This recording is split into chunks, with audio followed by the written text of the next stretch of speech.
안녕하세요. 김주연 손해사정사입니다. 오늘은 많은 분들이 궁금해하시는 질문을 하나 다뤄보려고 합니다. 내가 운전하던 차에 가족이 타고 있었는데 사고가 났다면 보험 보상은 어떻게 될까? 라는 주제인데요.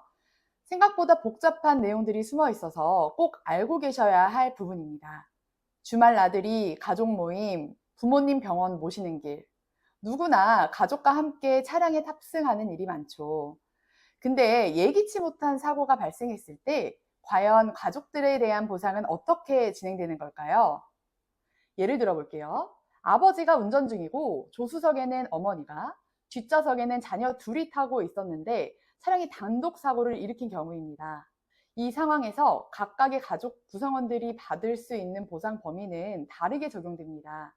먼저 운전자 본인인 아버지의 경우 본인 과실로 인한 사고이기 때문에 대인배상에서는 보상을 받을 수 없습니다. 대신 자기 신체 사고 또는 자동차 상해 특약이 가입되어 있다면 해당 특약을 통해 치료비나 장애 보상 등을 받을 수 있습니다. 그렇다면 옆에 타고 있던 어머니나 자녀들은 어떻게 될까요?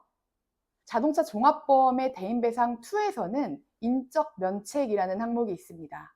여기서는 기명 피보험자의 부모, 배우자, 자녀가 다쳤을 경우에는 보상하지 않는다고 명시되어 있습니다. 즉, 직계가족은 대인배상 2 보상 대상이 아닌 것이죠. 예를 들어 아버지가 운전하다가 사고가 나도 어머니와 자녀가 다쳤다면 이들은 대인배상 2로는 보상을 받을 수 없습니다. 하지만 자기 신체 사고나 자동차 상해 특약이 가입되어 있다면 이 특약을 통해 치료비, 위자료 등을 받을 수 있습니다. 반대로 장인 장모님이나 시부모님처럼 직계 좀비속이 아닌 가족은 어떻게 될까요? 이들은 대인배상 2의 인적 면책 대상이 아니기 때문에 해당 보장을 통해 치료비나 위자료 등의 보상을 받을 수 있습니다. 즉 보험에서는 가족의 법적 관계에 따라 보상 여부가 달라질 수 있다는 점을 꼭 기억해 두셔야 합니다. 종종 이런 질문도 들어옵니다. 사고는 남편이 냈는데 차량 명의는 아내입니다. 이럴 때 보상은 어떻게 되나요? 자동차 보험에서는 차량 소유주가 누구인지보다는 기명 피보험자가 누구인지가 중요합니다. 보험 증권에 명시된 기명 피보험자와 그 가족 관계를 기준으로 보상 여부가 판단되기 때문에 차량 명의는 큰 영향을 미치지 않습니다.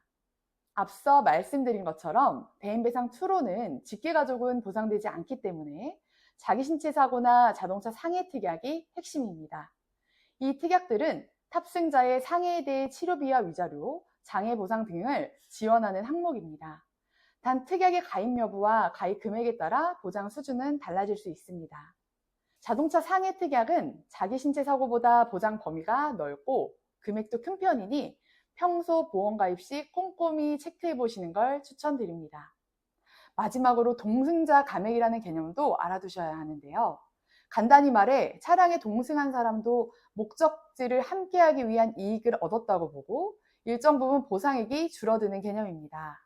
일반적으로 20% 정도 감액이 되며 상황에 따라 10에서 30%까지 적용되기도 합니다.